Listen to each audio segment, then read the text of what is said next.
భయపడుతుంది గాయస్, నాకే భయపడుతుంది గాయస్.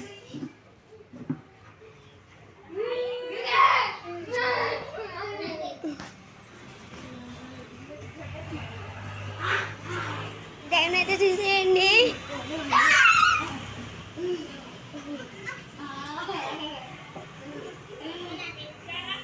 వీడైతే చనిపోయింది గాయస్. కళ్ళ మూసుకో.